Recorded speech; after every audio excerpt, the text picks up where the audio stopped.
step 2.9 is complete. Dragon cabin config for departure is complete. And also we are looking for go for step 3.1 and also checking the LIO config in step 3.4. Checking.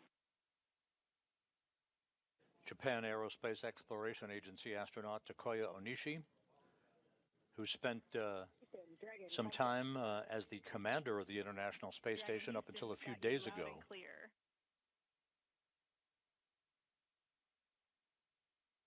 We have you loud and clear now, too. Thank you. And SpaceX Dragon, come check.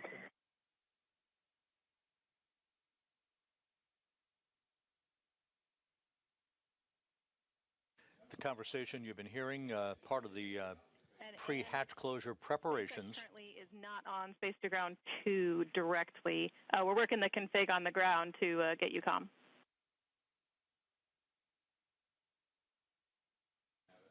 You heard the voice of spacecraft communicator Tess Caswell here in Mission Control. We have seats 2 and 3 seated and in seats 1 and 4 working on steps 2 and 3, or correction 3 of 2.103.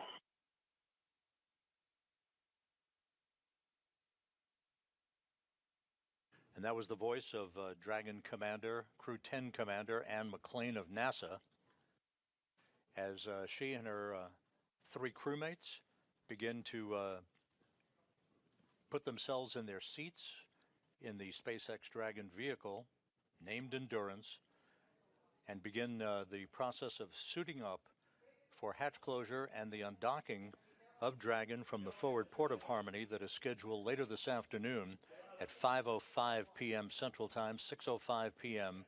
Eastern Time. You're looking at part of the complement of the Expedition 73 crew that will be left behind once Endurance departs, with the undocking scheduled about 2 hours and 15 minutes from now. Again, the 4 departing crew members, Anne McClain and Nicole Ayers of NASA, Takuya Onishi of the Japan Aerospace Exploration Agency, and Roscosmos cosmonaut Kirill Peskov. They launched aboard their Dragon vehicle on a Falcon 9 rocket on March 14th, arrived at the International Space Station the following day, and at the time of splashdown that is scheduled for 10:33 a.m. Central Time, 11:33 a.m. Eastern Time on Saturday morning, Crew-10 will have completed 148 days in space, 146 of them aboard the station, a journey of 2,368 orbits of the Earth and 62.7 million miles. Anne McClain's 148 days in space upon splashdown tomorrow will have totaled 352 days in space on her 2 flights. Nicole Ayers, of course, in her first flight, 148 days.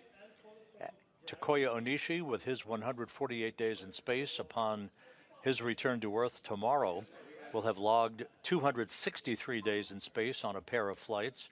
And this, the first flight for Kirill Peskov, he will have logged 148 days in space. The crew saw a total of 5 arriving vehicles and the departure of 6 visiting vehicles.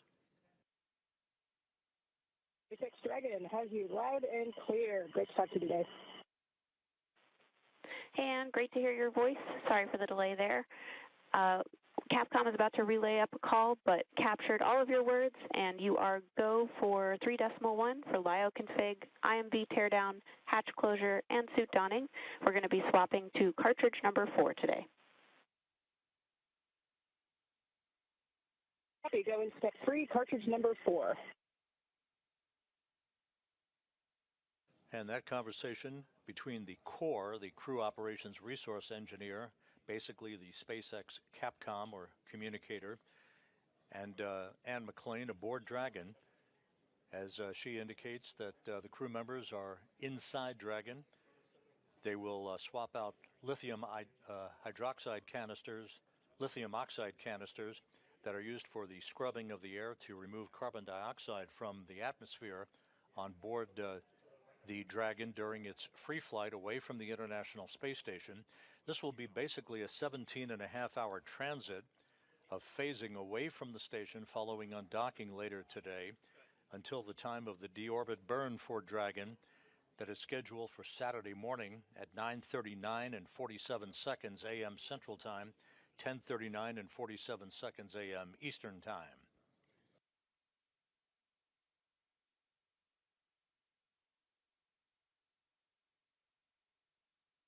The remaining crew that will be left on board the station to continue the unbroken presence of humans aboard the International Outpost, which will reach its 25th anniversary on November 2nd this year, is comprised of the new station commander, Sergei Ryzhikov, his Roscosmos colleagues, Alexei Zabritsky and Oleg Platonov, NASA astronauts Johnny Kim, Zena Cardman, and Mike Fink, and Kimiya Yui of the Japan Aerospace Exploration Agency.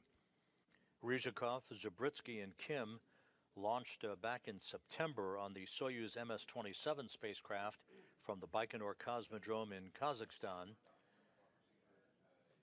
Cardman, Fink, Platonov, and Yui launched just 8 days ago aboard the SpaceX Dragon Endeavour, arriving at the International Space Station to begin their tour of duty on board the orbital outpost.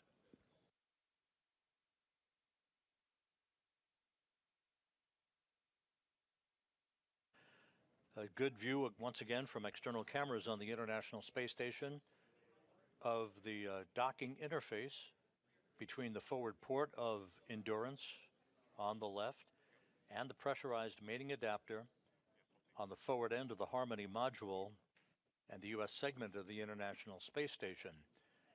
The cone-shaped object at the top of your screen is the nose cap on the Dragon itself, which will be closed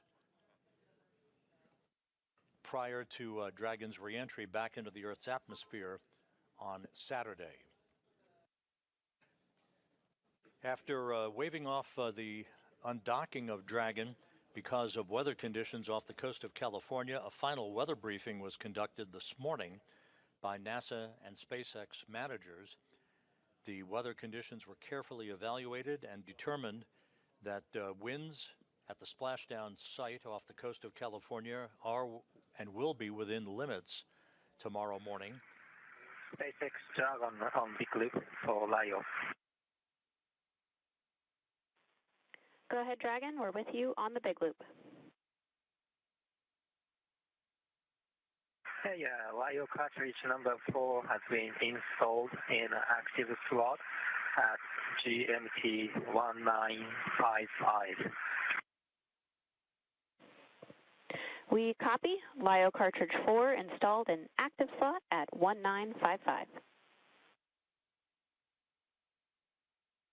And once again, Takuya Onishi confirming with SpaceX flight controllers in Hawthorne that the air scrubbing canisters have been installed aboard Dragon to help with the scrubbing out of carbon dioxide during Endurance's free flight away from the station through the time of entry and splashdown on Saturday morning.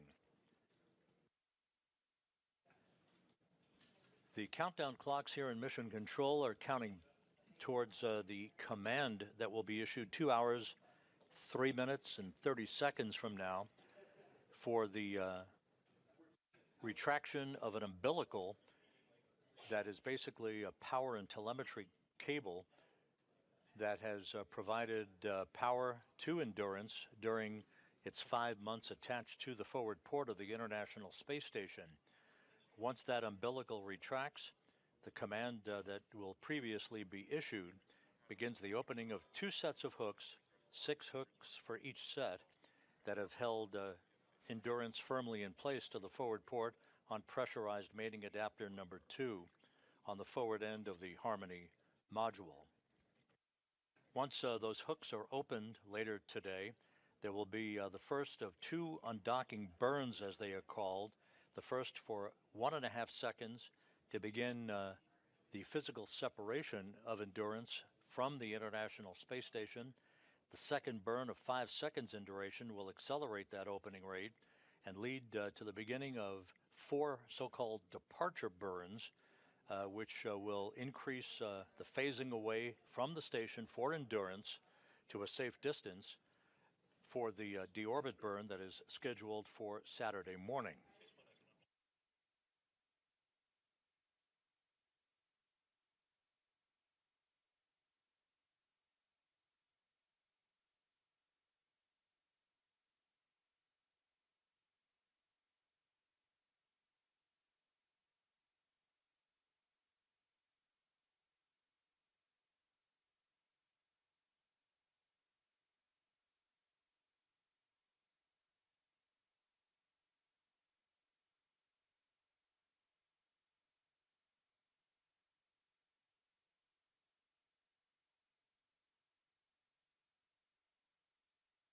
Earlier this week, the departing Crew-10 crew members, led by Commander Ann McClain, had a few moments to share their thoughts with the Expedition 73 crew members that they were part of and continue to be part of until they undock later this afternoon.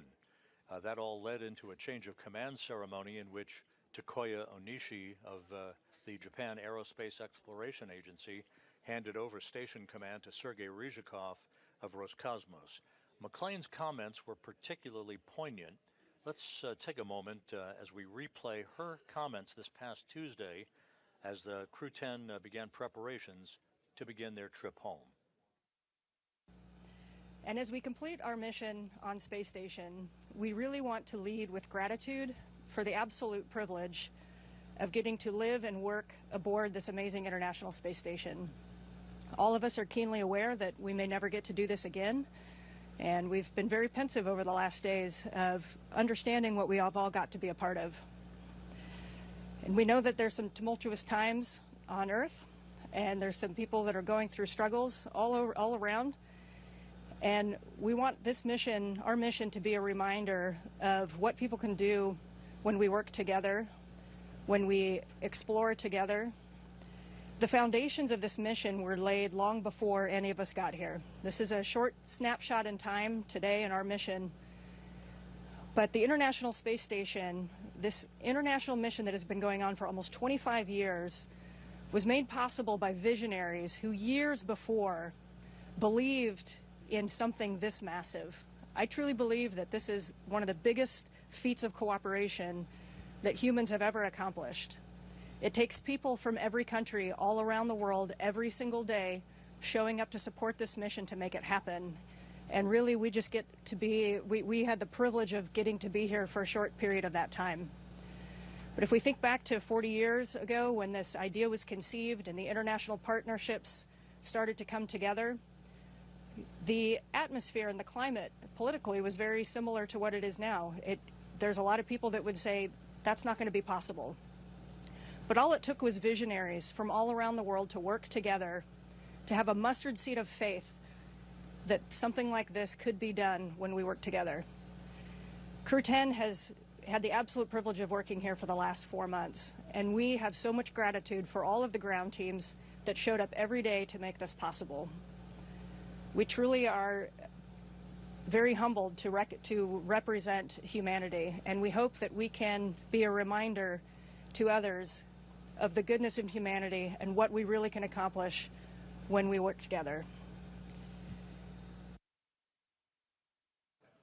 Once again, those words from Dragon Commander Ann McClain of NASA this past Tuesday during farewell remarks at the beginning of a change of command ceremony. So as we fast forward now, the 4 crew members who are departing the station, McClain, Nicole Ayers, Takuya Onishi, and Kirill Peskov, are aboard Dragon, preparing to configure the systems on their spacecraft before they close the hatch and begin suiting up into their launch and entry suits. Once the hatch is closed, there will be leak checks on both sides of the docking interface that you see there from external camera views on the station. Those leak checks will ensure that we have an airtight seal before we begin to depressurize the small passageway or vestibule that connects Dragon to the forward port of the Harmony module through that pressurized mating adapter on the right side of your screen. Once the vestibule is depressurized and the pressure is equalized on both sides of the docking interface. That will set the stage for the undocking command to be issued by SpaceX flight controllers in Hawthorne, California. That's scheduled 1 hour 57 minutes from now, 5 minutes after that command is issued, and with all 12 hooks holding Endurance to the International Space Station opened. The first undocking burn of about 1.5 seconds in duration will be issued, and that basically breaks the interface between Endurance and the station and marks the official undocking of the vehicle from the orbital outpost. The International Space Station is currently traveling in an orbit 262 miles above the Earth, moving from northwest to southeast across the Atlantic Ocean east of the continent of South America, about to enter an orbital sunset. The station, of course, orbits every 90 minutes in an inclination of 51.6 degrees to either side of the equator.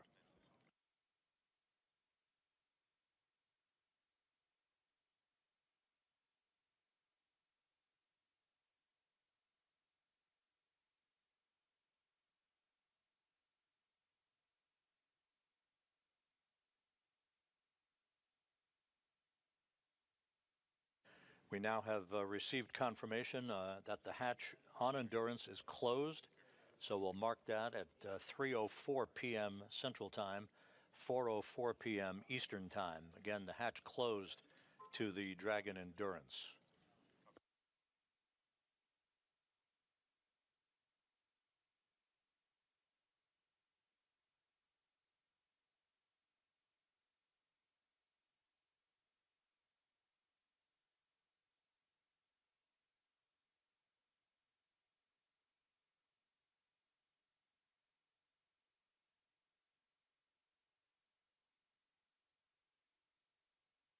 SpaceX Dragon, TPRV ISO valve confirmed visually open.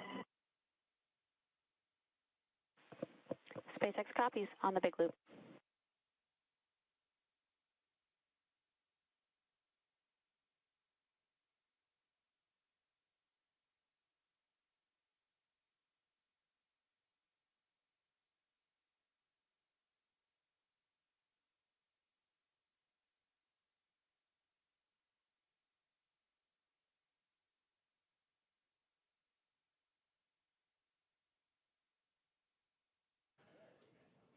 And this view inside the Dragon Endurance, with the hatch to the International Space Station's Harmony module having been closed through pressurized mating adapter number 2. You're looking at crew members who are configuring systems prior to completion of their suit-up procedures that will lead to their undocking at 5:05 p.m. Central Time, 6:05 p.m. Eastern Time. Again, this is a 17.5-hour transit away from the station to a splashdown site off the coast of California on Saturday morning. The deorbit burn on Saturday morning at 9:39 a.m. Central Time, 10:39 a.m. Eastern Time, will be a 17.5-minute retrograde firing to slow Endurance down by 115 meters per second, allowing it to drop out of orbit for its high-speed entry back into the Earth's atmosphere. About 18 minutes after the deorbit burn, there will be the claw separation that basically holds the trunk in place, followed by the trunk of Dragon, the lower portion of Dragon. That will separate at 9:58 a.m. Central Time, 10:58 a.m. Eastern Time, before Endurance is maneuvered into the proper orientation for entry, with the heat shield facing in the direction of travel to ablate or repel heat that will build up around the spacecraft to about 2,500 degrees Fahrenheit. There will be a brief period of loss of signal because of the ionization of molecules around the spacecraft itself. Once we come AOS, or the acquisition of signal following that period of ionization, will be set for the deployment of the drogue chutes on Endurance, followed a short time later by the main chute deployment. Splashdown is scheduled at 10:33 and 47 seconds a.m. Central Time, 11:33 and 47 seconds a.m. Eastern Time. That will be 8:33 a.m. off the coast of California. Again, splashdown scheduled on Saturday morning.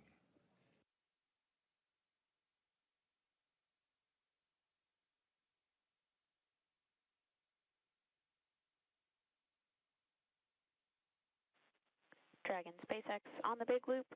Control of cabin air temperature via 4.080 is allowed until pre-chill. Note that the hex is currently configured for maximum cooling.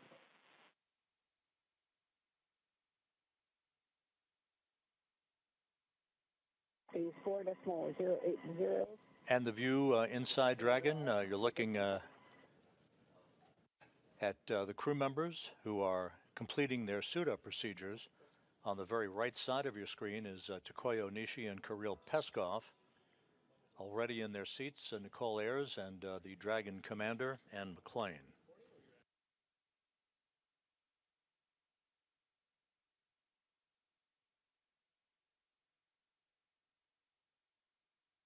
The undocking and departure profile off the forward port of the International Space Station's Harmony module will carry Dragon to a distance of about 400 meters in front of the station, and then a similar distance above the station and behind the station as the departure burns carry Dragon into a trajectory that will result in it phasing away from the International Space Station over the course of about 17 hours prior to the deorbit burn that will ultimately bring Endurance home.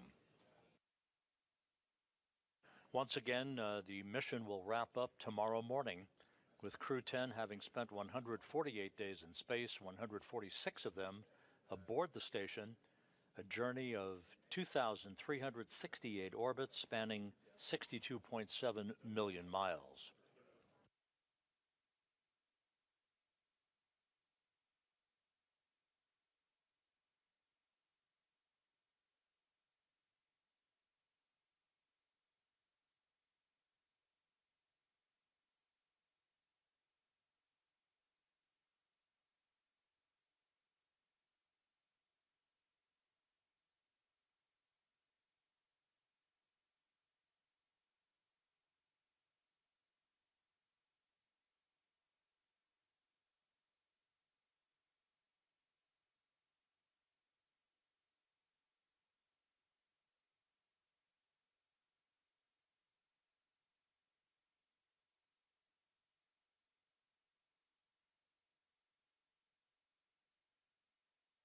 During their mission, the 4 crew members of Crew-10 conducted a multitude of scientific experiments, and Ann McClain and Nicole Ayers conducted one spacewalk totaling 5 hours and 44 minutes in duration. This will be the 4th time that a Dragon will have splashed down off the coast of California. The Fram-2 mission, the commercial resupply uncrewed CRS-32 mission, and most recently the Axiom-4 mission, all concluded with splashdowns off the coast of California, but this will be the first time that a Dragon involved in the commercial crew program will have returned to Earth with a splashdown off the coast of California.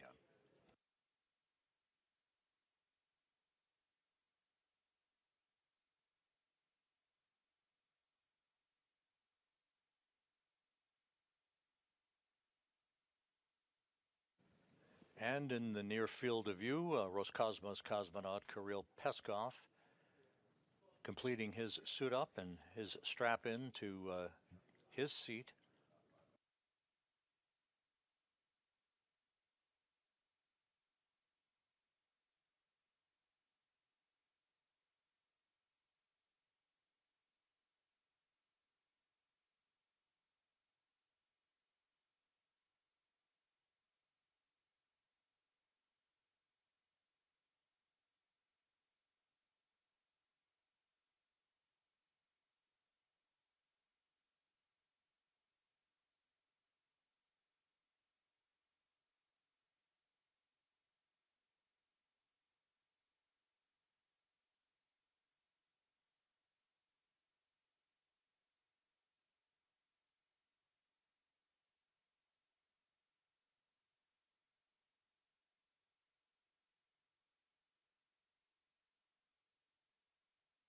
If you're just joining us, the hatch to the Dragon Endurance, that is the vehicle bringing home the Crew-10 quartet, was closed at 3:04 p.m. Central Time, 4:04 p.m. Eastern Time.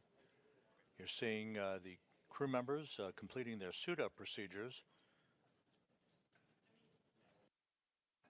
There will be leak checks on both sides of the docking interface between Endurance and the forward port of the Harmony module of the International Space Station through pressurized mating adapter number 2. Once those leak checks are complete, the small passageway at the docking interface will be depressurized to vacuum. That will set the stage for the undocking command to be issued 1 hour and 46 minutes from now. That will come right on the dot at 5 p.m. Central Time, 6 p.m. Eastern Time, initiating a 5-minute procedure to retract the umbilical between Dragon and the International Space Station, that umbilical having provided power and telemetry to Dragon during the course of its almost 5 months of docked operations. 2 sets of hooks, 6 hooks per set, will then be opened. Set 1 first, followed about 2 minutes later by set 2. And then the first of the undocking burns, a quick burst of the Draco thrusters on Dragon for about 1.5 seconds, will be initiated at 5:05 p.m. Central Time, 6:05 p.m. Eastern Time, to initiate the actual physical separation of Dragon from the International Space Station.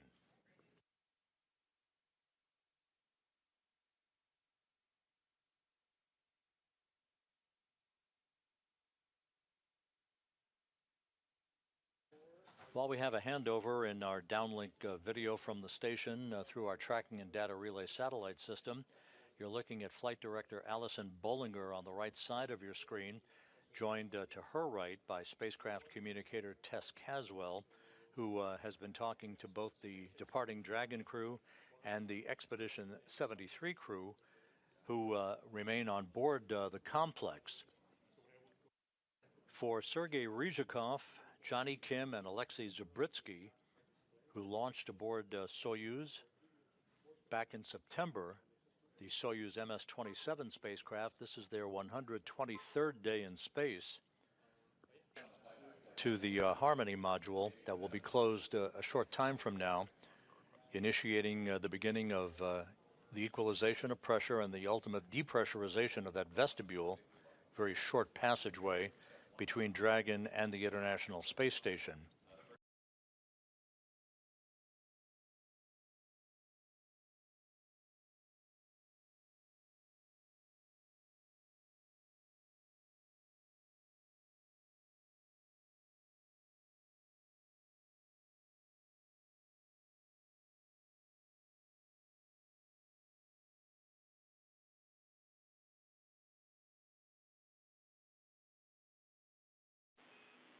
Dragon Houston on 2.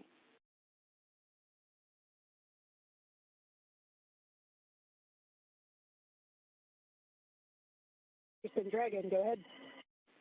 Stand by for Big Loop RF audio config.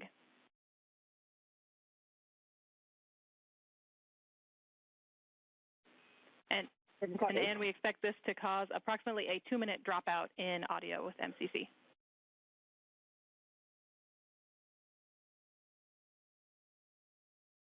See a 2-minute dropout, and for everyone's awareness, we are starting section 5 of 4.010. All 4 crew members are seated, and strapped in.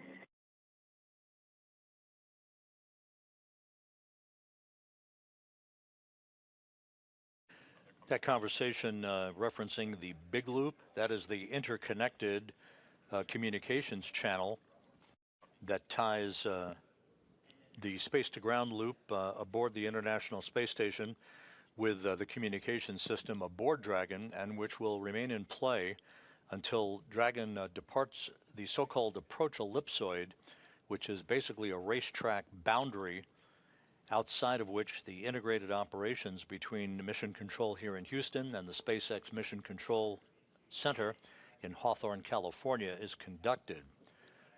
Once Dragon departs the approach ellipsoid, the work is essentially done for mission control here in Houston for the joint phase of this mission, and SpaceX Mission Control will take over full operations of Dragon's departure. It's back away and phasing away from the International Space Station all the way through splashdown on Saturday morning off the coast of California. The space station is currently flying 262 miles south of the continent of Africa, about to begin a southwest to northeasterly trek that will carry it across the east coast of Australia and back across the North Pacific.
And as you can see on the left side of your screen, the hatch is now closed on the station side of the docking interface. As Zena Cardman cleans up some of the equipment prior to the start of the leak checks that will be conducted between Dragon and the International Space Station to ensure that we have a tight seal before the depressurization of the passageway that will be the precursor to the undocking of Endurance from the station, physical separation scheduled at 5:05 p.m. Central, 6:05 p.m. Eastern Time.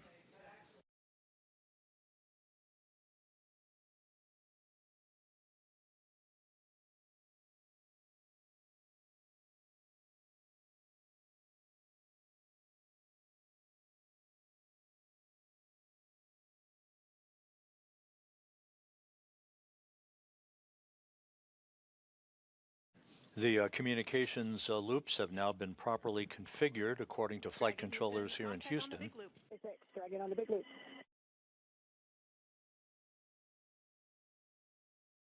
Houston Dragon, we have you loud and clear. All right. C2V2 RF config is complete on the big loop, so you were just about to call SpaceX. We'll let that be your comm check.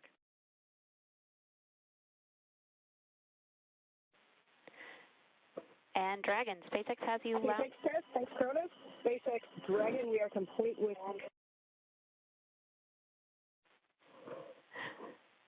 Okay, SpaceX has you loud and clear on the big loop. Complete with suit donning. We are at 4.011, looking for your go on 1.1.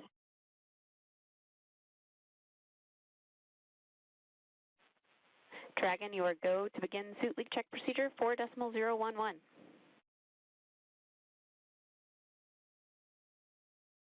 And McLean talking to both the Capcom here in Houston and the Core, or SpaceX Capcom in Hawthorne, California, if you will.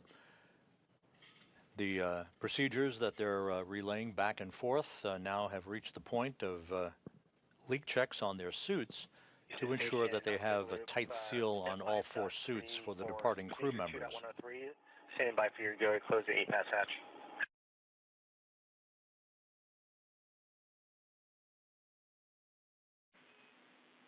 And Johnny, before we give you that go, we'd like to confirm that you saw no damage or debris in your inspection in 5.2.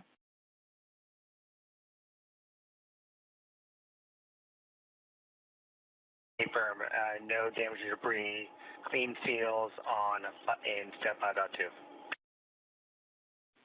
You are go for step 5.3.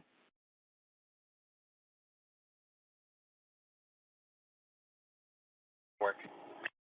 NASA's Johnny Kim talking to Tess Caswell, the Capcom here in Houston, as they are about to complete the series of hatch closure procedures, this being the final hatch between the pressurized mating adapter and Harmony itself, that will set the stage for not only the suit leak checks for the 4 Dragon Endurance crew members, but also set the stage for the depressurization of the vestibule connecting Dragon to the International Space Station.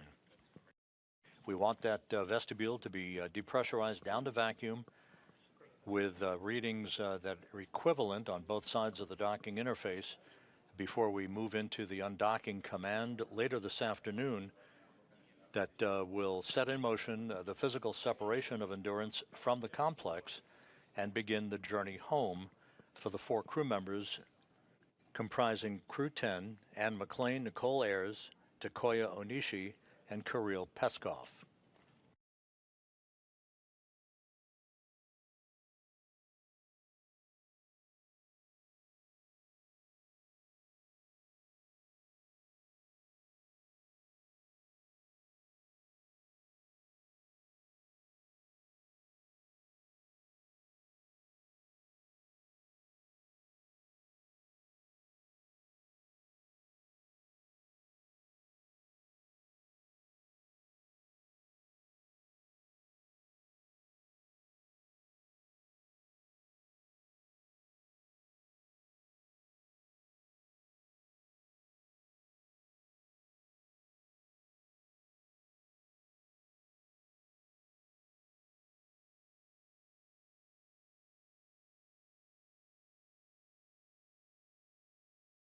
That's Dragon on the big loop, step 2.2, ready to pressurize.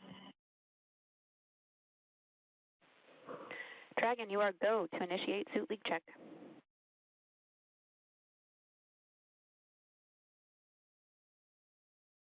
Copy, go.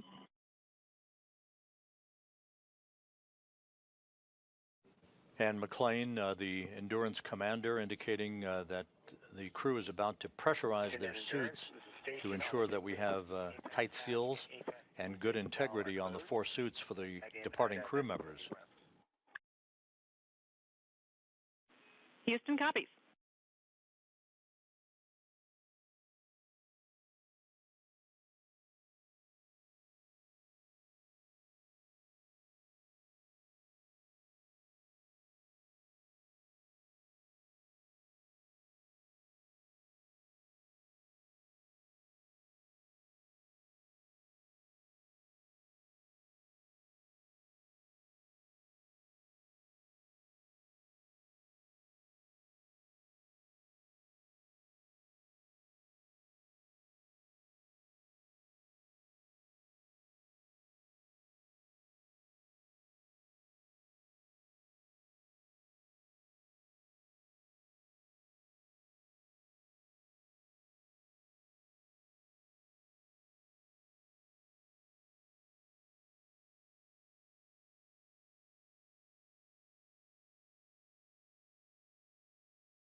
Leak checks underway for the 4 suits. About 1 minute left before we should hear from SpaceX that we have 4 good suits.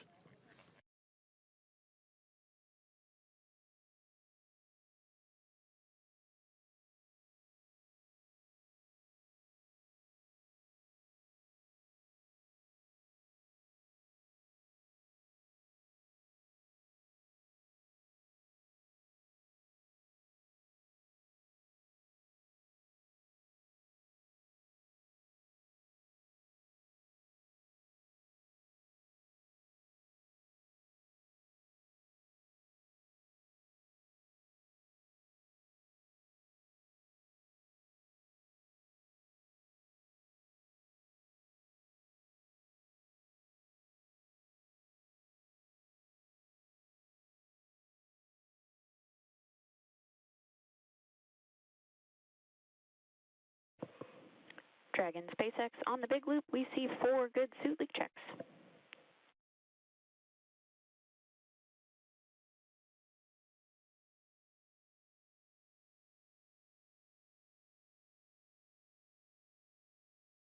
Copy. Good suit leak check.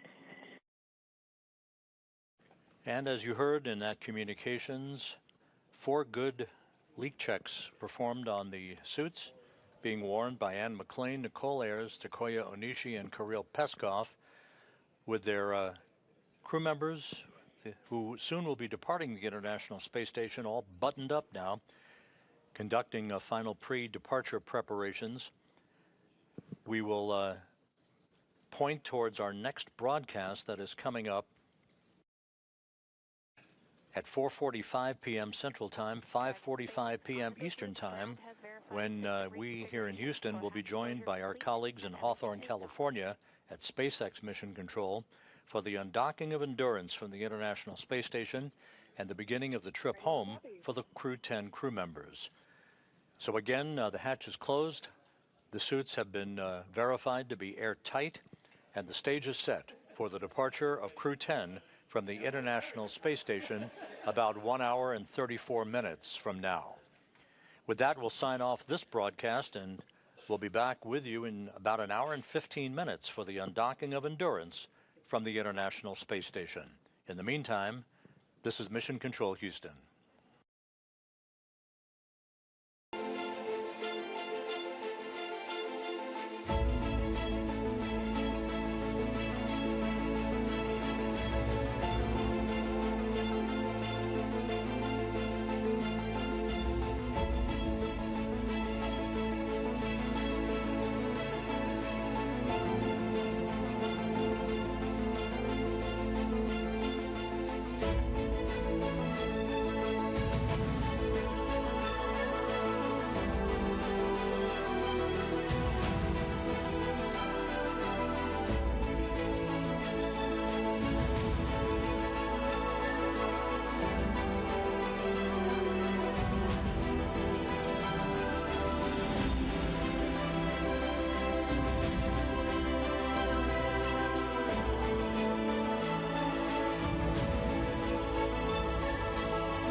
Discovery, go and throttle up.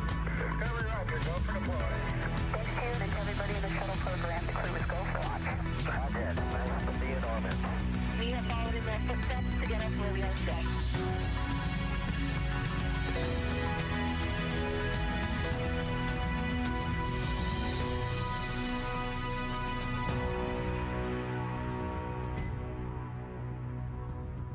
It's Friday, August 8th, and we're joining you today from SpaceX in Hawthorne, California. We're following along with the Dragon Endurance spacecraft as we await Crew-10's departure from the International Space Station. Right now, we're expecting that process to begin shortly after 3 p.m. Pacific and 6 p.m. Eastern. I'm Ronnie Foreman, a senior sales manager here at SpaceX. And I'm Anna Schneider with NASA Communications. It's great to be here. It's great to have you here, Anna. And of course, thank you for everyone tuning in to watch us live with our coverage today of Dragon completing its 10th crew rotation mission to the space station through NASA's Commercial Crew Program. Crew-11 arrived on station on Saturday, August 2nd at 2:27 a.m. Eastern, and they will be taking over for Crew-10, who are now headed home. That's right, Ronnie. Crew-11 launched just last week on Friday, August 1st at 8:43 a.m. Pacific, 11:43 a.m. Eastern from Launch Complex 39A at NASA's Kennedy Space Center in Florida, with NASA astronauts Commander Zena Cardman and pilot Mike Fink, JAXA, or Japan Aerospace Exploration Agency astronaut and mission specialist Kamiya Yui, along with Roscosmos cosmonaut and mission specialist Oleg Platonov.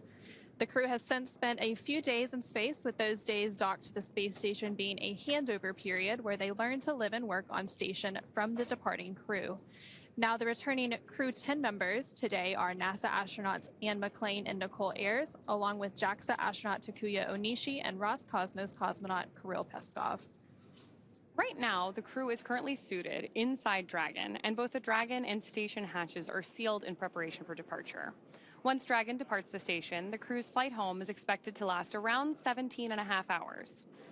Shortly after separation, Dragon will use its Draco thrusters to carefully move away from the station and complete a phasing burn that will prepare it to re-enter the Earth's atmosphere. Following phasing, Dragon will complete deorbit, re-entry, and splashdown. During our deorbit sequence, several events will occur, including trunk separation, closure of the nose cone, a deorbit burn, deployment of the drogue and main parachutes, and finally, splashdown.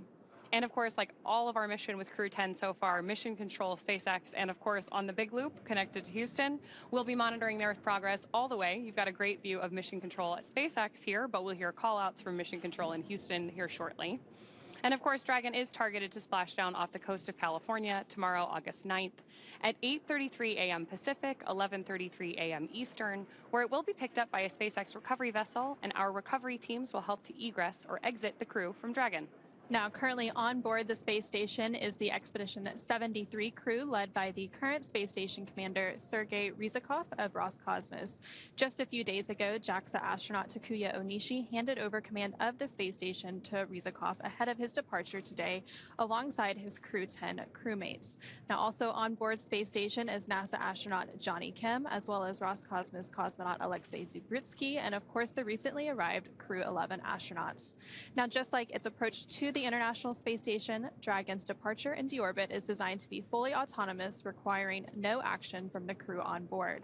NASA astronaut Johnny Kim has helped the crew members prepare for today's departure and will be watching from the cupola, but the prime departure monitoring role falls on Anne McClain from inside Dragon. Mission Control in both Houston and Hawthorne will back them up as we step through today's undocking. And speaking of Mission Control in Houston, let's check in with NASA Public Affairs Officer Rob Navius at the Johnson Space Center in Houston to talk a bit about how the station crew have been preparing to send today's crew home and what we can expect from here until Dragon departs from station. Rob? Thanks very much, Anna. Here in Mission Control in Houston, the team on console is led by Flight Director Allison Bollinger. She's joined by spacecraft communicator Tess Caswell, who will be talking directly to the crew through that big loop you described, all the way through the exit from the so-called approach ellipsoid, which is the racetrack boundary, after which joint operations will conclude between Houston and your Mission Control there in Hawthorne, California. A short time ago, Bollinger polled her team of flight controllers here and received a go for undocking.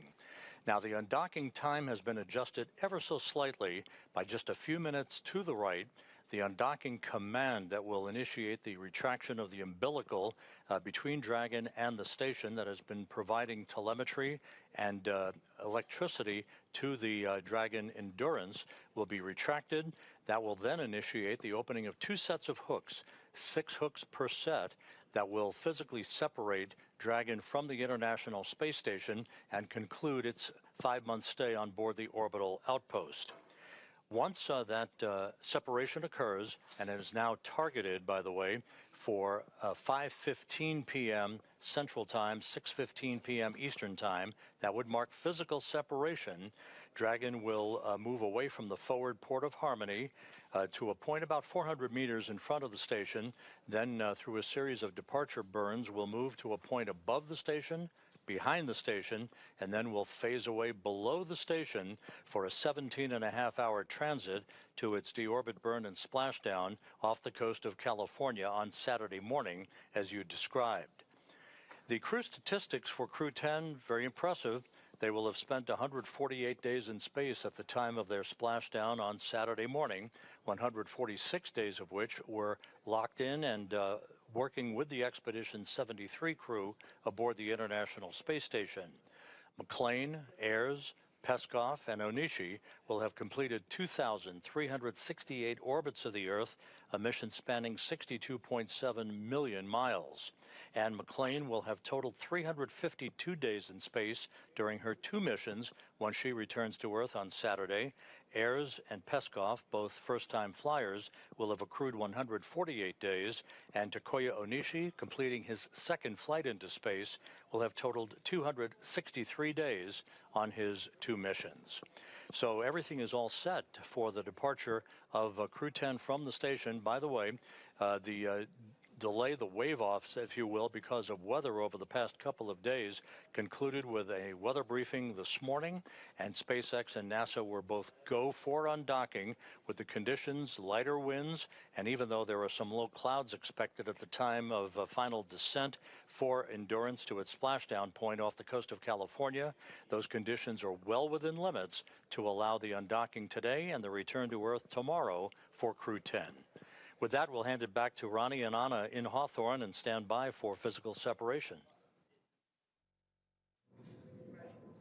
Thank you so much, Rob, and thank you for those updates. Of course, the team will continue to watch and monitor the weather all the way through splashdown and as they make their way through those phasing burns and onto deorbit tomorrow morning. And we heard just a minute ago that the teams were doing their final go, no-go poll. Again, they do all of these checkpoints and sequence all the way up through undocking to make sure all the teams are ready to go.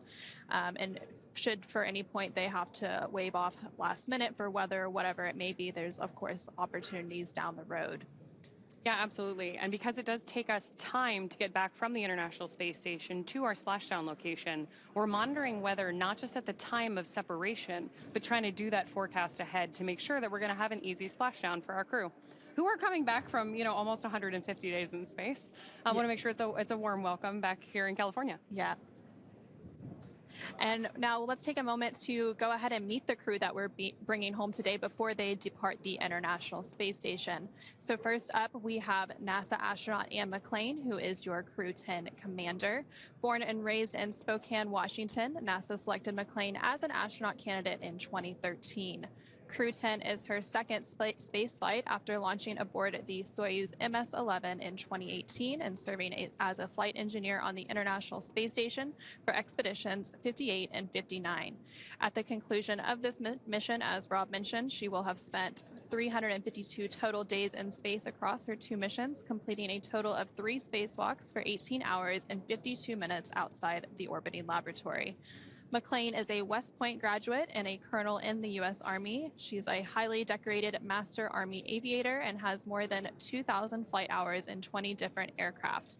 McLean is also an avid rugby player and a former member of the USA Rugby Women's National Team, and she currently lives in Houston, Texas. The pilot for Crew-10 is NASA astronaut Nicole Ayres. Crew-10 is her first space flight. A major in the U.S. Air Force and the first member of NASA's 2021 astronaut class named to a crew. Following this mission, Ayres will have logged 148 days in space, completing 1 spacewalk for a total of 5 hours and 44 minutes outside the space station. Ayers is a graduate of the U.S. Air Force Academy. Dragon SpaceX on the big loop. Final reconfigurations for undock are complete and nominal. Ground is go for undocking.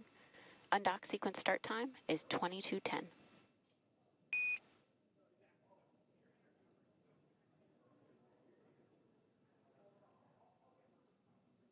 SpaceX Dragon, copy, go for undock. Crew has visors down. SpaceX copies, visors down.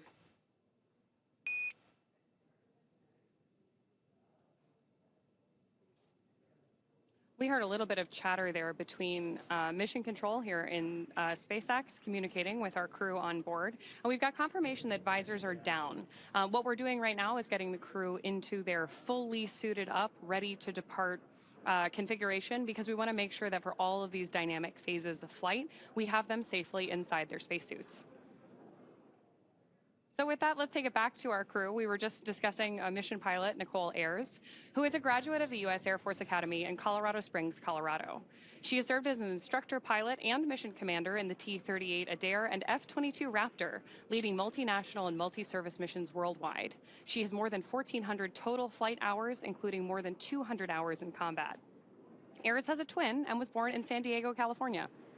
And this is also the second mission to the space station for JAXA, or Japan Aerospace Exploration Agency astronaut Takuya Onishi, after launching aboard the Soyuz MS-01 mission in 2016 and spending 113 days in space as a flight engineer for expeditions 48 and 49.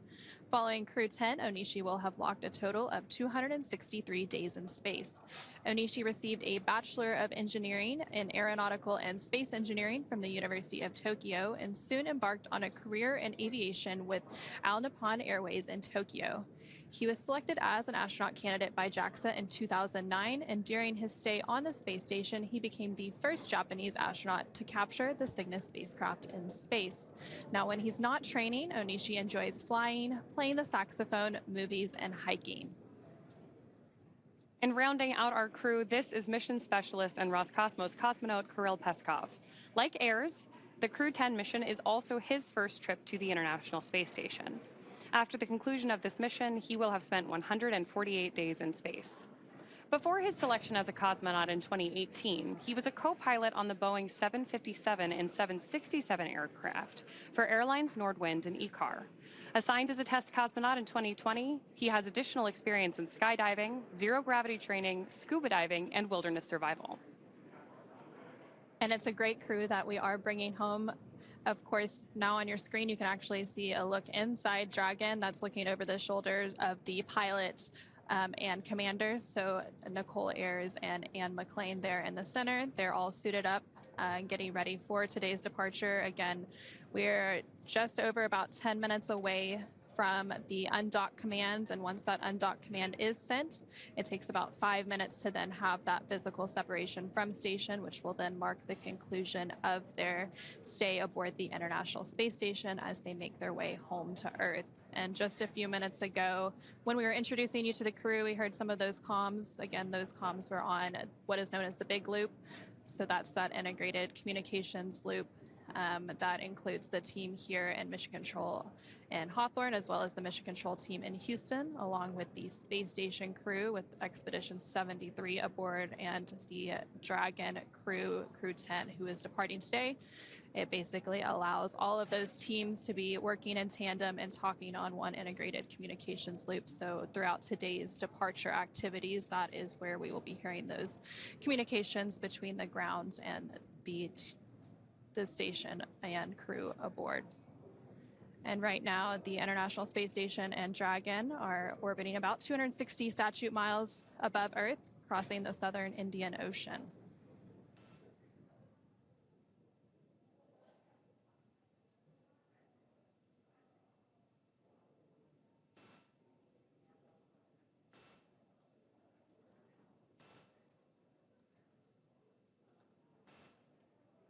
And we also did just hear a few minutes ago that the teams had pulled go to proceed with today's undocking and departure activities.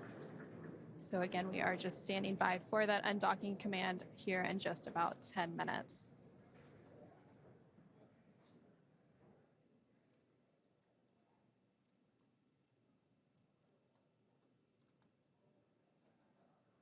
So again, right now, if you are just joining us, we are standing by for Crew-10's departure from the International Space Station.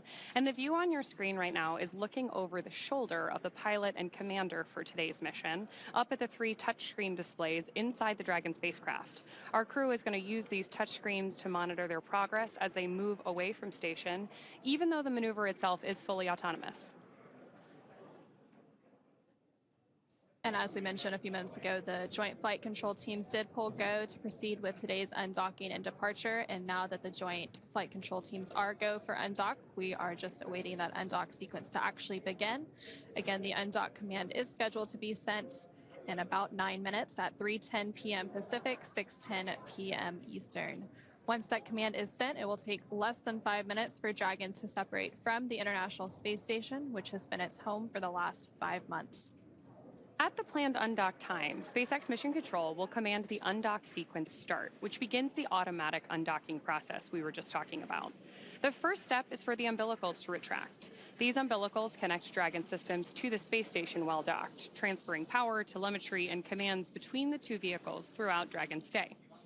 Once that's complete, Dragon will unlatch itself from the space station by releasing the 12 hard capture hooks in 2 separate phases, which Rob was telling us about while he was with us a couple minutes ago. All that combined takes roughly 4.5 minutes. And then Dragon will be ready to depart from station and begin to move itself further and further away using the Draco thrusters on board. And Dragon's initial departure from station is a little bit different from other docked vehicles like the Soyuz that rely on springs to push them away from the docking port. Dragon will actually execute 2 short thruster firings called undock burns, and that is what physically separates Dragon from the International Space Station. Those thruster firings use a combination of the 12 Draco engines around the base of the spacecraft, with the first breaking any stiction between Dragon and the docking port, and then the second slowly backing the spacecraft away from the station's Harmony module. And again, Dragon is currently docked to the forward-facing port on the Harmony module. Crew-11 docked last Saturday to the space-facing port. And following that physical separation, which we are expecting at about 3:15 p.m. Pacific, 6:15 p.m. Eastern, we will have depart burn 0, which is the first of 4 departure burns to begin moving Dragon further away from the space station. That initial departure burn, depart burn 0, will then be followed by the second departure burn about 5 minutes later, and that will help move the spacecraft beyond the keep-out sphere. The keep-out sphere is an invisible 200-meter line centered on the space station, and it is one of several safety zones set up to govern spacecraft arriving and departing from the International Space Station. Before moving into the keep-out sphere, spacecraft have to be configured where they would not cross the imaginary boundary for at least 4 orbits, even if the spacecraft lost all maneuvering. And then after that, about 13 minutes later, today that would be around 3:34 p.m. Pacific, 6:34 p.m. Eastern, Dragon will then exit what is known as the approach ellipsoid. Again, it's another imaginary shape, this time a 3-dimensional ellipsoid measuring 4 kilometers by 2 kilometers by 2 kilometers in the same family as the keep-out sphere. One of the key differences with the approach ellipsoid is that vehicles outside of it have to be on what we call a 24-hour safe free drift trajectory, which means the spacecraft would not cross into the approach ellipsoid for at least 24 hours, even if it lost all maneuvering. Again, we're expecting the call for the undocking sequence to begin in about 6 minutes. And then after that happens, it'll be about 5 more minutes before we have physical separation of Dragon carrying Crew-10 away from the International Space Station to conclude their mission.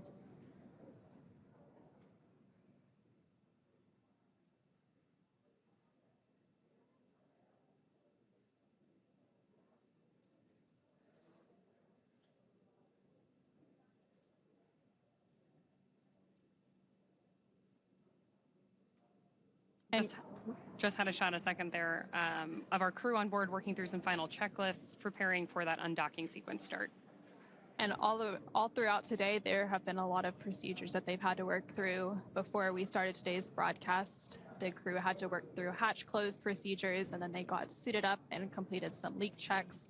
They also depressurized the vestibule, which is the area in between the Dragon hatch and the space station hatch, which prior to Crew-10's docking back in March would have been exposed to the vacuum of space. Now, of course, after they undocked today, that area will then be re-exposed to that vacuum of space. And during their mission, they conducted quite a bit of science. They contributed to more than 200 different microgravity science and research experiments during their time aboard the International Space Station. And the International Space Station will actually mark a very important milestone this year. It'll be the 25th year of continuous human presence aboard the orbiting laboratory. And during that time, over 4,000 different experiments have been conducted in that unique environment.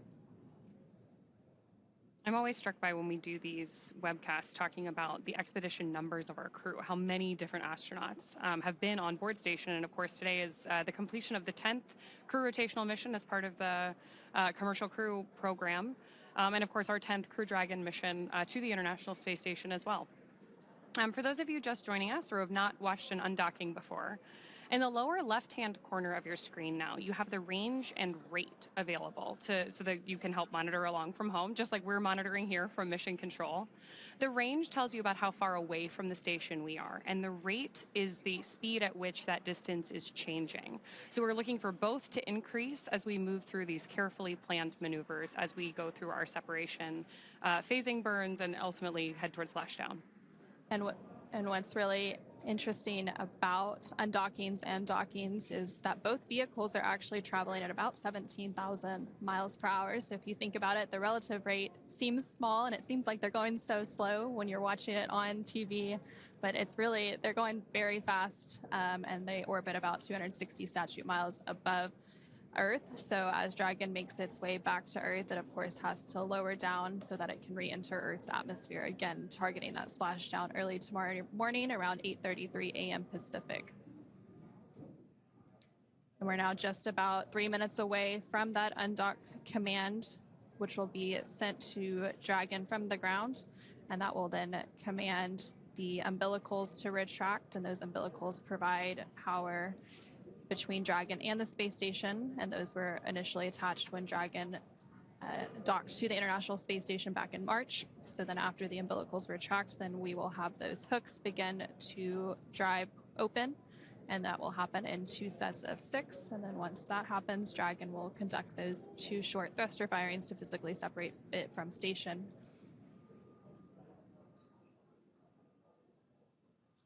And as you mentioned, this is the same Dragon that docked with Crew-10 back in March. Part of our operating procedure is such that the Dragon spacecraft that launches the astronauts is exactly the same one that brings them back home. So while our Crew-10 astronauts have been aboard the International Space Station, Dragon has been docked to the ISS as well. And we're using them in that docked configuration, effectively as one vehicle. Their spacesuits are stored inside of Dragon, as are some of those experiments that you were talking about.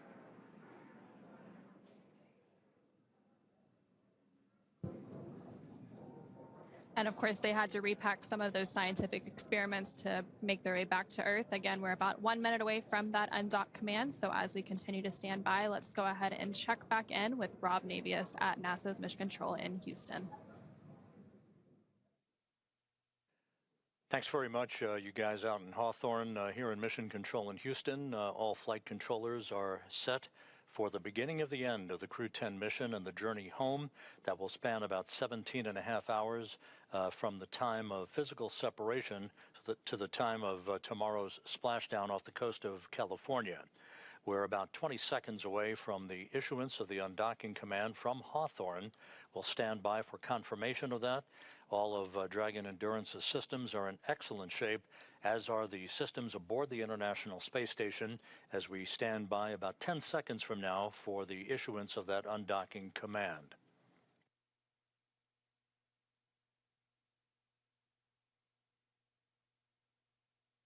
And execution of the command now has been issued. The first step on the road to separation will be the retraction of the umbilical that you just heard a moment ago.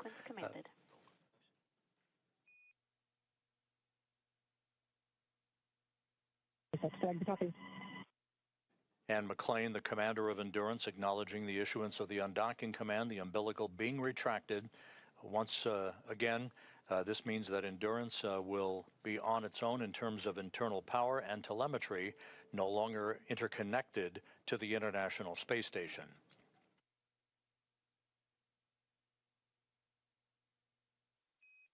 umbilical demate complete and nominal. And the first set of hooks now traveling. 2 gangs of hooks, 6 hooks apiece, will open in sequential fashion. Hook set number 1 followed quickly by hook set number 2.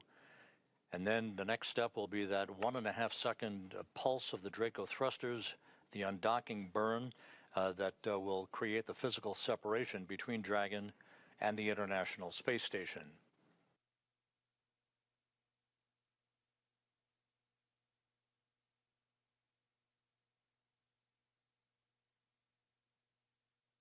The Expedition 73 crew, who will be left on board the station to continue the unbroken presence of humans on board the orbital outpost led by Roscosmos cosmonaut Sergei Ryzhikov. He's the new ISS commander, joined by Alexei Zabritsky, Oleg Platonov, Johnny Kim, Zena Cardman, Mike Fink, and Kimia Yui.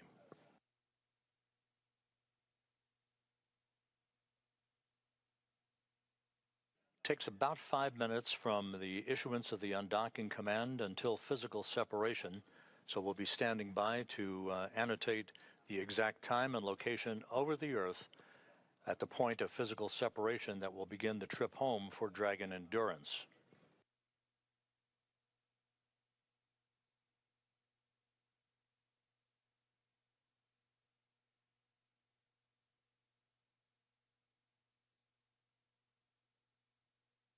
We're currently in an orbital nighttime pass. We should be moving into a daylight pass over the southwestern Pacific Ocean a short time from now. The International Space Station traveling from southwest to northeast in an orbit inclined 51.6 degrees to either side of the equator.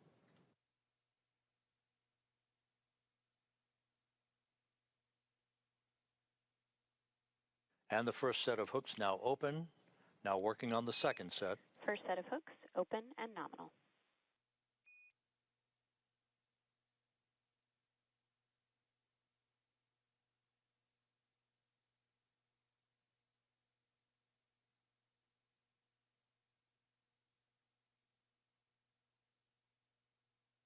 Second set of hooks now driving.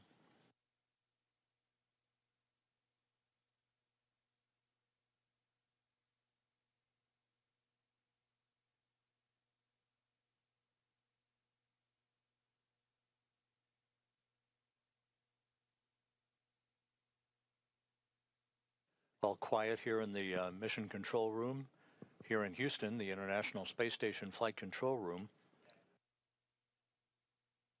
Once the undocking is complete and Endurance is outside of the approach ellipsoid, which will end joint operations between us and the SpaceX team in Hawthorne, the Expedition 73 crew will move into a pre-sleep period and a lengthy sleep period overnight and an off-duty day tomorrow.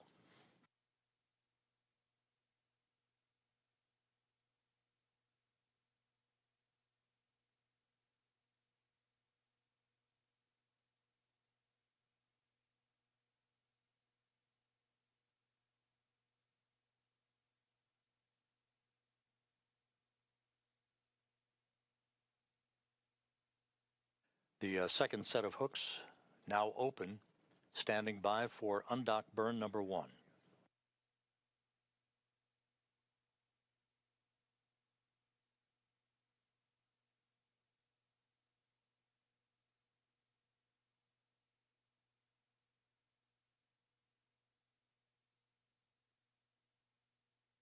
Dragon and the International Space Station flying into an orbital sunrise.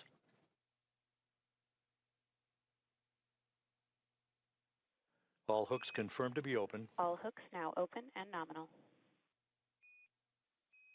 Dragon separation. And we have undocking. Physical separation confirmed. At 5:15 p.m. Central Time, 6:15 p.m. Eastern Time, as the station and Dragon flew 260 miles over Jakarta, Indonesia. And undock burn number 2 has been completed. And depart 0 burn now underway. You can see those Draco thrusters doing their thing. opening up an increasingly quicker separation rate between Dragon and the station. Depart 0, burn complete. Depart burn 0 complete, performance nominal. Visiting vehicle officer here reports good trajectory as Dragon Endurance leaves the International Space Station from which it docked 146 days ago.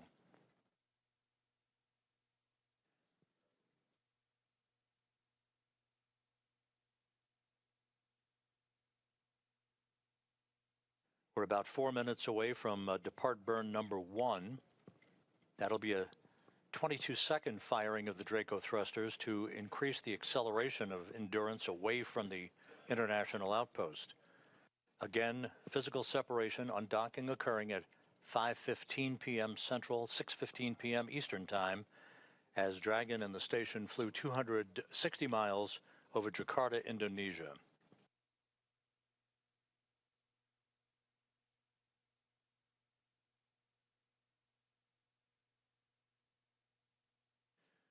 And again, we will remain in integrated operations with Hawthorne, California and SpaceX Mission Control until the time that Endurance has exited the approach ellipsoid, which is that 2 by 2 by 4 kilometer invisible boundary, basically a racetrack-shaped oval-type boundary that represents the vicinity of the neighborhood of the International Space Station within which integrated operations are conducted.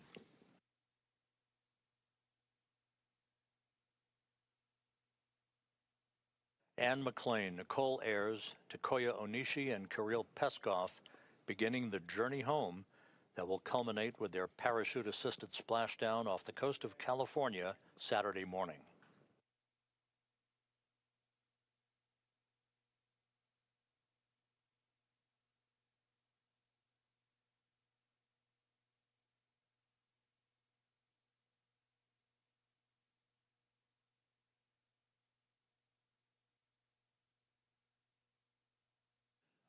The track of Dragon in the station will carry it a moment from now across Malaysia and then just south of Manila, the capital of the Philippines.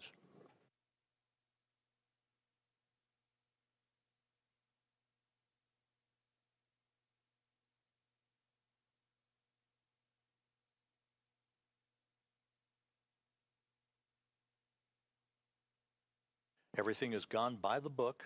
All of the pre-departure preparations went per the timeline. The undocking was deliberately pushed back a few minutes to gain better visibility, communications, and camera views of Dragon as it departed the International Space Station.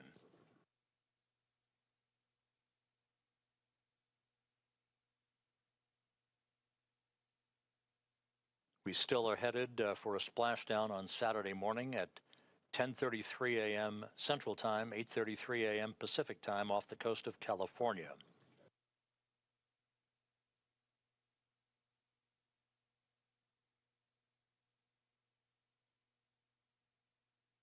This will be the fourth time that SpaceX will have executed a splashdown and recovery off the coast of California, following in the footsteps of Fram-2, the 32nd commercial resupply mission, a cargo Dragon, and then most recently Axiom 4, but this will be the first time that a California splashdown will have been executed as part of the commercial crew program.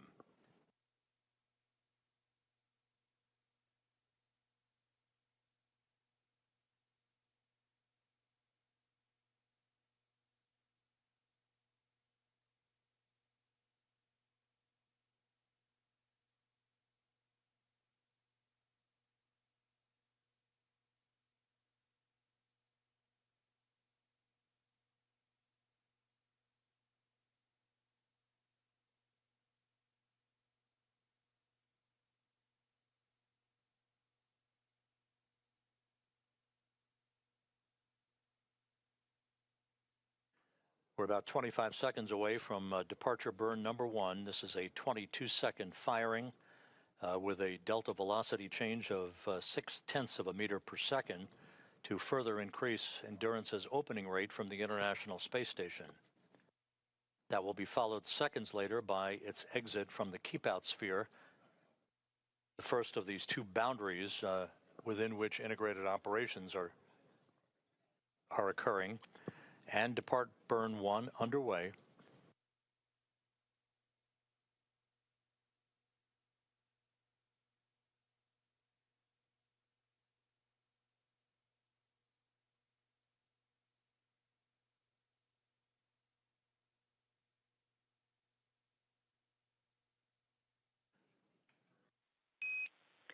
Depart burn 1 complete.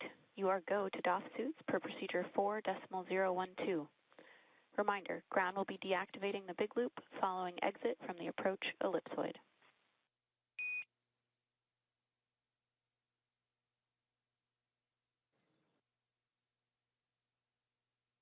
Dragon now maneuvering. Crew-10 copies go to DOF suits.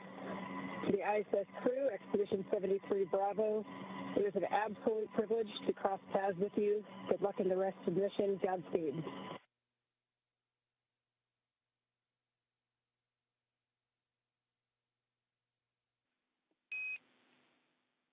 Anne, Vapor, Talk, and Kirill, thank you for your wishes. We wish you fair winds and following seas. It's been an honor for all of us around the world to support you as you lived and worked on the International Space Station. We cannot wait to welcome you home to the blue skies of Earth.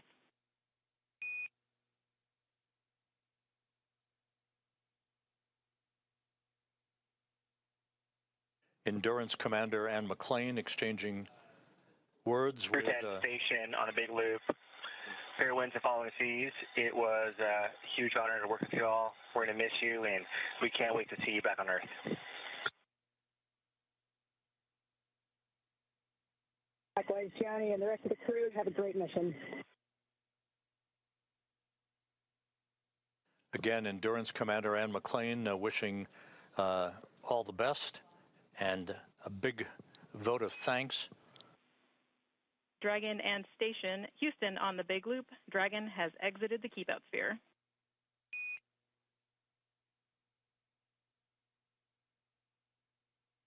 And as you heard, Endurance is now outside of the keep-out sphere. The next milestone will be coming up about 11 minutes from now, and that will be the approach ellipsoid exit to conclude joint integrated operations.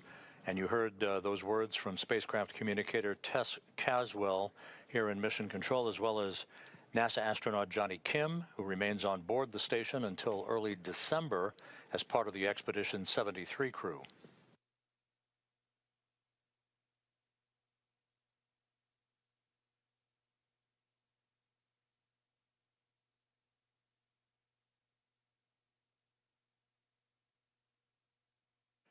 So with Endurance well on the way on the first leg of its journey home that will culminate with its splashdown off the coast of California Saturday morning, we're about to conclude joint integrated operations with Hawthorne here in Mission Control in Houston.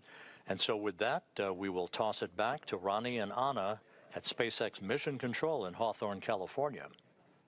Thanks, Rob.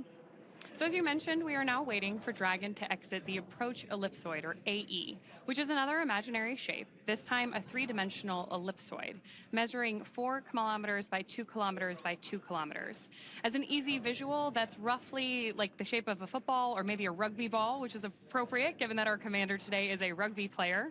And it's in exactly the same family as the keep-out sphere for operational purposes. One of the key differences with the AE, though, is that vehicles outside of it have to be on what we call a 24-hour safe, free drift trajectory. That means that the spacecraft would not cross into the approach ellipsoid for at least 24 hours. Again, even if it lost all maneuvering for that call-out once we hear confirmation that Dragon is outside of the AE. And then after the Dragon spacecraft crosses the approach ellipsoid, as Rob mentioned, joint operations will end and responsibility for the spacecraft will be handed back to the SpaceX flight control team here in Hawthorne, California. Again, everything continuing to look good with today's departure for Crew-10 from the International Space Station. Dragon is now just under 400 meters away from the International Space Station. And to recap, the hatches between the International Space Station and Dragon were closed earlier today around 1:04 p.m. Pacific, 4:04 p.m. Eastern Time. And since then, the crew has settled in to begin their 17-and-a-half-hour journey back to Earth. The joint NASA and SpaceX teams then pulled go to proceed with undock. Undock was delayed by SpaceX Dragon ComSec and handheld microphone.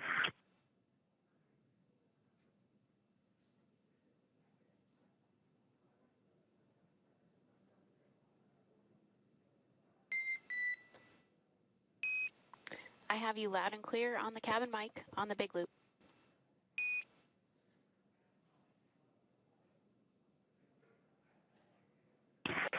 Okay, we can hear you loud and clear.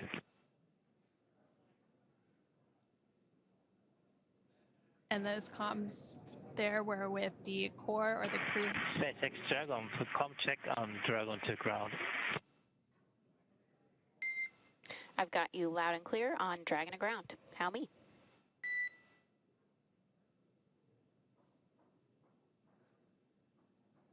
Okay, same. Thanks.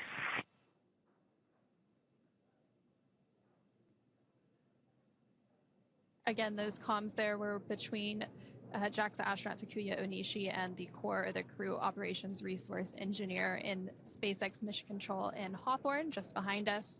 And again, to recap a little bit, the undock command was sent around 3:10 p.m. Pacific, 6:10 p.m. Eastern. This was then followed by umbilical retraction and hooks opening, with that physical separation then taking place at 3:15 p.m. Pacific, 6:15 p.m. Eastern, as the space station and Dragon were traveling 260 statute miles over Indonesia. Dragon has since completed 2 of 4 departure burns and exited the keep-out sphere. Again, that is that 200-meter invisible boundary around the International Space Station. We are now about 5 or so minutes away from Dragon crossing the approach ellipsoid to set the spacecraft and Crew-10 up for their path back to Earth. Dragon is now about 500 meters away from the International Space Station. Again, that range and range rate continuing to increase as it continues on its departure. Again, Dragon is targeted to splash down off the coast of California tomorrow, August 9th at 8:33 a.m. Pacific, 11:33 a.m. Eastern, marking the completion of their 5-month science and research mission. Of course, if you're following along, you've noticed that in the bottom left-hand corner of your screen, we have updated the telemetry that we're sharing with you, now tracking the speed and altitude of the Dragon spacecraft. There we've got a shot on board on your screen right now of on board the Dragon spacecraft. Our crew inside has been given the go to doff their suits. Generally speaking, we always have the astronauts in their suits when we're in dynamic phases of flight. That's because the spacesuits are effectively an extension of the spacecraft. If we needed to for any reason, the spacesuit is designed to keep the astronauts safe. Now that we've cleared that dynamic phase, it's time for them to take those suits off, get a little bit more comfortable for their 17.5-hour journey home. And then they will put those suits back on just before they begin that deorbit phase. So they'll have a little bit of time to get some sleep, get a meal, and really settle in, since it is a 17.5-hour journey. Again, we are about 5 or 6 minutes away from exiting the approach ellipsoid. Again, that is that 2 kilometer by 4 kilometer invisible boundary that we are waiting for Dragon to exit. And once that happens, Crew-10 will no longer be in integrated operations, and you did hear them setting up some of the communications directly between SpaceX Mission Control and Hawthorne and Crew-10 aboard Dragon, so it'll be a direct communication with them without the station crew in the loop there.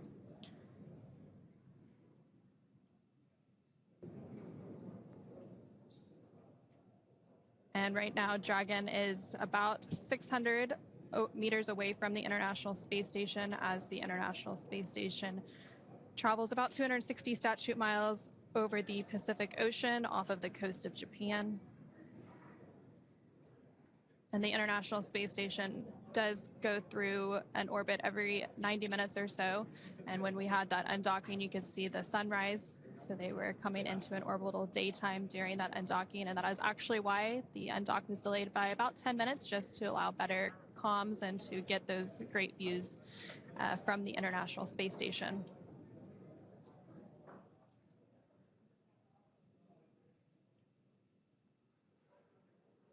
As you mentioned, because we're orbiting the Earth roughly every 90 minutes, our Crew-10 astronauts and those astronauts still on board the International Space Station are seeing about 15 sunrises and sunsets every day. And there on your screen, you're seeing a live look inside the SpaceX Mission Control here in Hawthorne. Again, the Dragon and the International Space Station do go in and out of signal as they transition satellites, which is known as a loss of signal. And then once they reacquire signal, that'd be acquisition of signal. And there you can see a live look of Dragon from the International Space Station. And those cameras on the International Space Station are actually controlled by a flight controller and mission control in Houston known as Cronus. So they actually manually work to follow Dragon during its approach as well as during its arrival and docking, which happened back in March.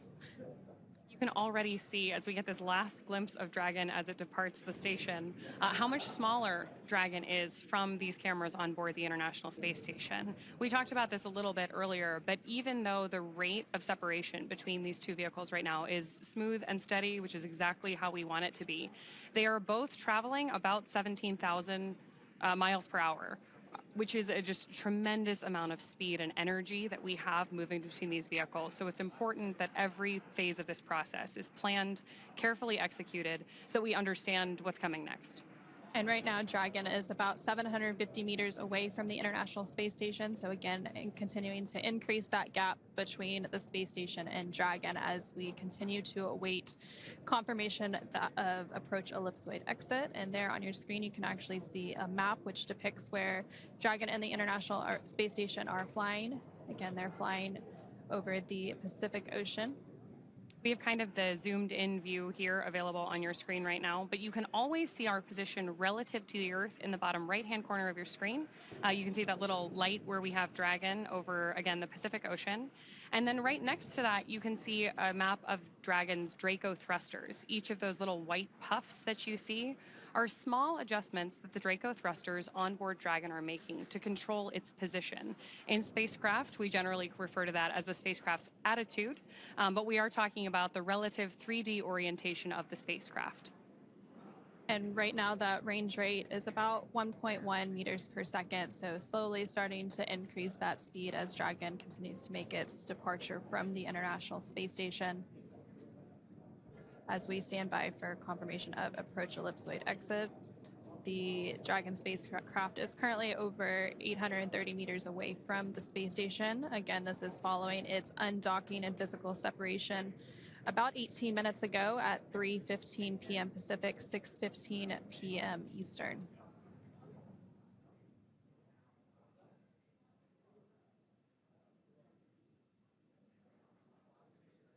And following the physical separation, which required those two short undock burns, we did have 2 departure burns, and that was the first 2 of 4 departure burns.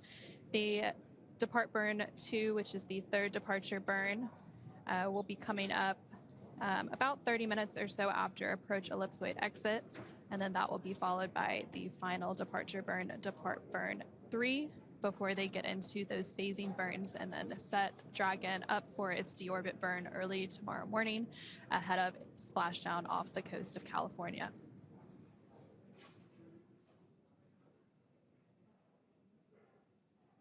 We talked about this a little bit earlier on too, but following that phasing burn, Dragon is going to complete deorbit reentry and splashdown. During our deorbit sequence, several events are going to occur, including trunk separation, closure of the nose cone, a deorbit burn, deployment of our drogue and main parachutes, and finally splashdown. And then after splashdown, there's still quite a few activities that have to take place to actually hoist Dragon up onto the recovery vessel. The recovery vessel for this is the Shannon.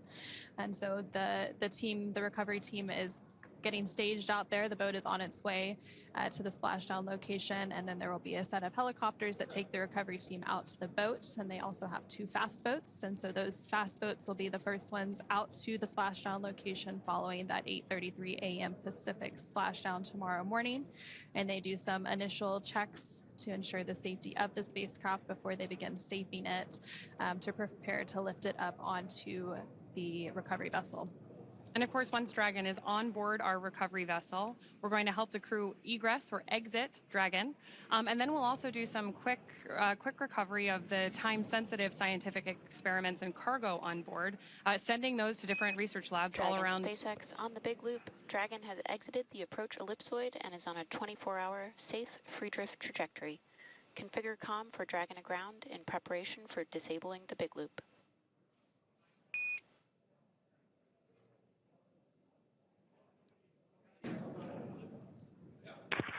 SpaceX Dragon copies. Thank you.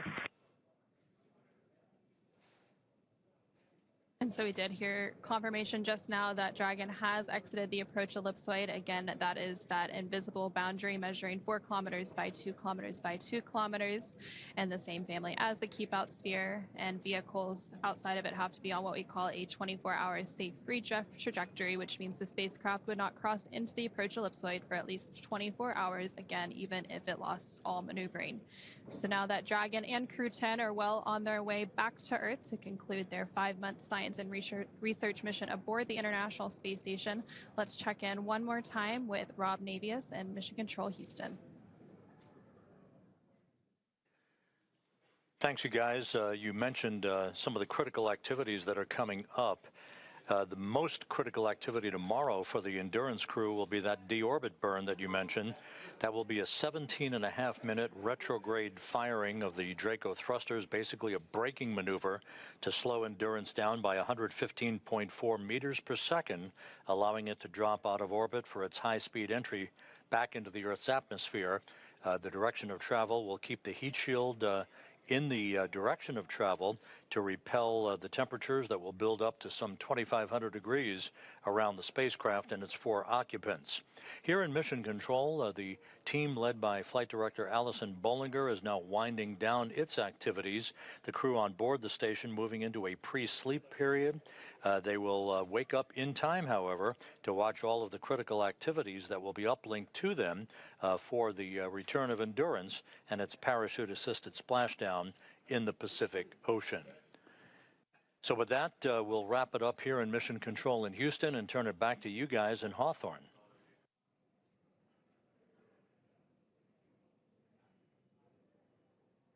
Thanks, Rob. As you mentioned with that, Crew-10 has officially departed the International Space Station. It's going to take them about 17.5 hours until they make their way back to Earth. The crew is currently doffing or removing their spacesuits to settle in for that ride home. As we've mentioned previously, Dragon is targeted to splash down off the coast of California at 8:33 a.m. Pacific time tomorrow, Saturday, August 9th, followed by the crew getting picked up at sea by a SpaceX recovery vessel. As they rest up, our teams here will continue to keep an eye on the weather to ensure a safe return for Dragon and our Crew-10 astronauts. And although our undocking coverage is concluding for today, you can continue to follow along with Crew-10's journey back to Earth by listening to real-time mission audio, the same operational communication used by flight controllers on the ground on NASA's YouTube channel. Meanwhile, we will rejoin for live visual coverage starting a little more than 1 hour prior to splashdown at 7:15 a.m. Pacific, 10:15 a.m. Eastern tomorrow. And as always, you can find mission updates on X, at NASA, at SpaceX, and online at NASA.gov. Thanks again for watching. We'll see you soon, and our Crew-10 astronauts back on Earth very soon.